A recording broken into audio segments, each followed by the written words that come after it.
अनुभवातून शहाणपण येतं असं म्हणतात। 2010 आणि 2012 या 2 वर्षांमध्ये दुष्काळामुळे महाराष्ट्र होरपळून निघाला। मात्र या दुष्काळाची दाहकता काही गावांना शहाणपण शिकवून गेली। या गावांनी दुष्काळाशी 2 हात करण्यासाठी कंबर कसलेली आहे। ज्या गावांमध्ये 2012 साली जनावरांची सर्वात मोठी चारा छावणी निर्माण करण्यात आली होती, उभी करण्यात आली होती, त्याच गावामध्ये ऐन उन्हाळ्यामध्ये पाणी खेळतंय।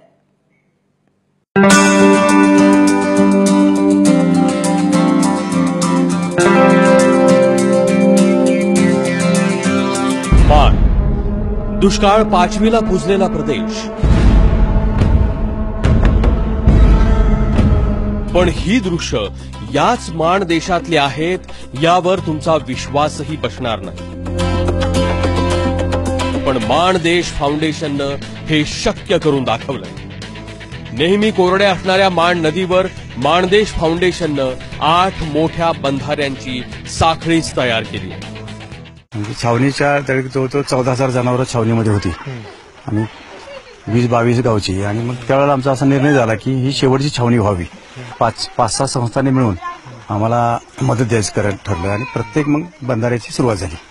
मग आतापर्यंत या वड्यावर 5 बंधारे आहेत आणि मसोळ परिसरामध्ये अजून 3 बंधारे झालेत पूर्ण आणि 9वा चालू आहे। महाराष्ट्राच्या काळजाला हात घालणारी ही दृश्य 2011 आणि 2012च्या दुष्काळातली आहे। दुष्काळातली सर्वात मोठी चारा छावणी ही याच माणच्या छाताडावर उभी होती।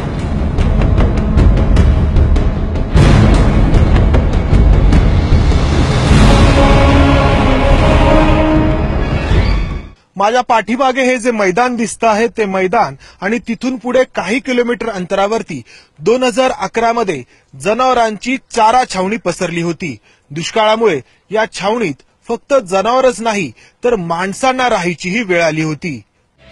माणदेश फाउंडेशन पुढे आले आणि बंधाऱ्यांची चळवळ सुरू झाली। मदतीचे हात पुढे आले आणि दुष्काळ मागे हटू लागला।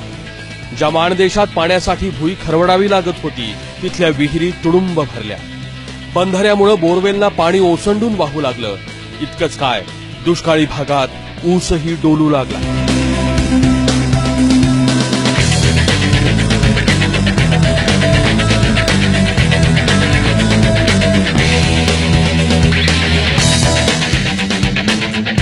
बंधारा पडल्यानंतर आमच्या विहिरीला भरपूर पाणी आलं आणि तिथून पुढे आम्हाला दोन्ही सीझन रब्बी आणि खरीप ही दोन्ही पिकं चांगल्या तऱ्हेने येतात।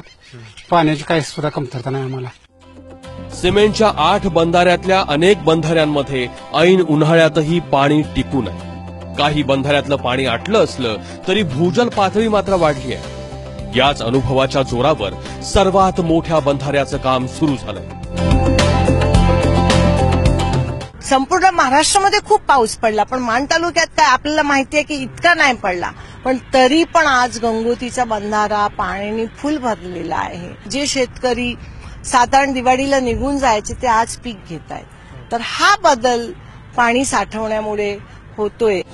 पावसाळ्यात जेव्हा बंधारा भरेल तेव्हा त्याच्या पाण्याचा विस्तार कित्येक किलोमीटर पर्यंत पसरलेला असेल। आतापर्यंत आजूबाजूच्या जवळजवळ 8-10 गावांना टँकरमुक्त गावं झालेली आहे।